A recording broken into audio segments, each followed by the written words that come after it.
BNP মহাসচিব মির্জা ফখরুল ইসলাম আলমগীর বলেছেন, আপনাদের পাশেই ভারত, ওরা অনেক খারাপ কাজ করে, সীমান্তে আমাদের লোকজনকে গুলি করে মেরে দেয়।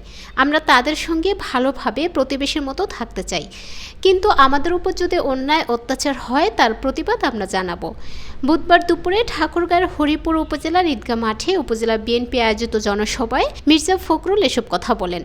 তিনি বলেন, বিএনপি জামায়াতের নেতাকর্মীদের নির্যাতনের জন্য আওয়ামী লীগ আয়নাঘর বানিয়েছিল।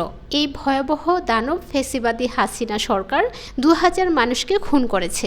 গুলিতে কারো হাত চলে গেছে, কারো পা চলে গেছে, কারো মাথার খুলি উড়ে গেছে। আজকে মুক্ত বাতাসে আমরা বাস করছি, কিন্তু মনে রাখবেন, সেই পর্যন্তই মুক্ত থাকবে যতদিন আমরা স্বাধীন রাখতে পারবো।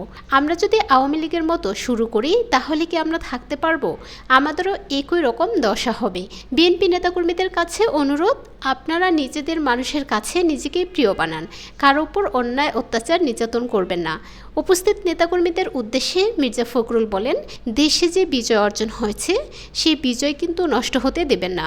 যে সুযোগ আসছে দেশকে সুস্থ করার, ভালো করার, সেটা যেন হারায় না।